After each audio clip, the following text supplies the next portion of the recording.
Bulan Ramadan, umat Islam lazimnya tidak lupa membayar zakat fitrah iaitu bayaran wajib yang perlu dibuat sebelum atau di pengakhiran bulan Ramadan. Namun masih ada yang terlepas pandang tentang keperluan menunaikan zakat harta yang juga wajib ditunaikan jika cukup syaratnya.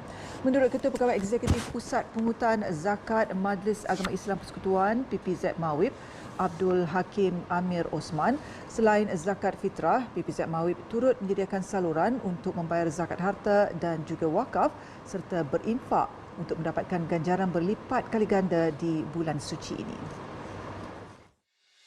Zakat pula dia ramai orang terlepas pandang sebab bila datangnya bulan Ramadan ni orang hanya tumpu atau fokuskan kepada zakat fitrah semata.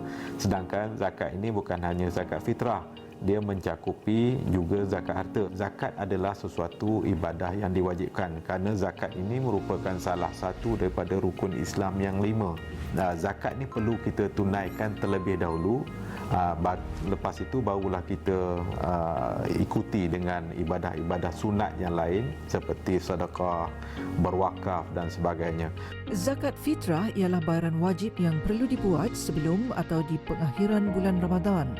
Tujuannya adalah untuk menyucikan diri daripada perbuatan dan kata-kata buruk yang mungkin kita lakukan semasa berpuasa. Di samping itu, hasil kutipannya turut digunakan untuk menyempurnakan sambutan Aidilfitri buat golongan yang layak menerima bantuan seperti golongan fakir miskin dan yang kurang bernasib baik. Manakala zakat harta terbahagi kepada beberapa jenis iaitu zakat emas dan perak, zakat pendapatan, zakat perniagaan, zakat KWSP dan zakat saham. Selain daripada beberapa jenis harta yang dinyatakan di atas, terdapat beberapa jenis harta lain yang wajib dibayar zakat. Ini termasuklah zakat bagi pertanian, ternakan dan takaful. Antara syarat wajib zakat harta iaitu beragama Islam dan merdeka, dan harta yang dizakatkan merupakan pemilikan penuh pembayar zakat dan boleh digunakan tanpa sebarang halangan. Cukup nisabnya iaitu berdasarkan harga emas seberat 85 gram bergantung kepada setiap negeri masing-masing, dan cukup haul iaitu selama setahun harta tersebut berada dalam simpanannya.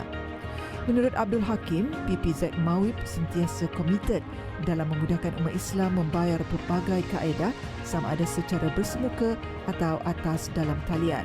Allah Ta'ala suruh kita berlumba-lumba, bukan suruh berlengah-lengah. Kalau berlengah-lengah ni memang orang kata bertentangan dengan apa yang disuruh oleh Allah SWT. Dan kita kena ingat bahawa zakat ni adalah merupakan sesuatu yang wajib, dan sekiranya kita tidak menunaikan maka itu dikira sebagai hutang kita kepada Allah. Jadi dalam soal ini kita perlu mendahulukan maksudnya membayar hutang kepada Allah ini terlebih dahulu daripada hutang sesama manusia. Dan jika kita punya zakat kita ini tertangguh, tak bayar, masih ada yang belum kita bayar, lansaikan, maka wajib kepada kita untuk kita qada zakat tersebut. Menurut Abdul Hakim, selain zakat harta dan fitrah, PPZ Mawib juga telah diamanah untuk mengutip wakaf tunai serendah RM1 sehari. Tambahnya, ibadah sunnah yang dilakukan seperti sedekah dan berwakaf adalah bagi menampung kecacatan dan ketirisan yang terkandung dalam ibadah wajib. PPZ Mawib juga menyeru orang ramai untuk menunaikan zakat dengan lebih awal, terutamanya zakat fitrah. Kerana jika terbenamnya matahari 1 Syawal, maka fitrah yang dibayar tidak lagi dianggap sebagai zakat fitrah, sebaliknya dianggap sebagai sedekah. Sebagai galakan, PPZ Mawib juga turut menawarkan 1,000 hadiah menarik khas buat pembayar zakat yang menunaikan zakat harta, fitrah dan wakaf tunai di PPZ Mawib melalui saluran bayaran yang disediakan. Untuk membayar zakat fitrah, layari fitrah.zakat.com.my. Bagi zakat harta, boleh layari zakat.com.my yang mana pembayar boleh mengira, menyimak dan membuat pembayaran melalui portal berkenaan. Bagi yang ingin berwakaf, boleh terus ke portal wakafppz.com.my.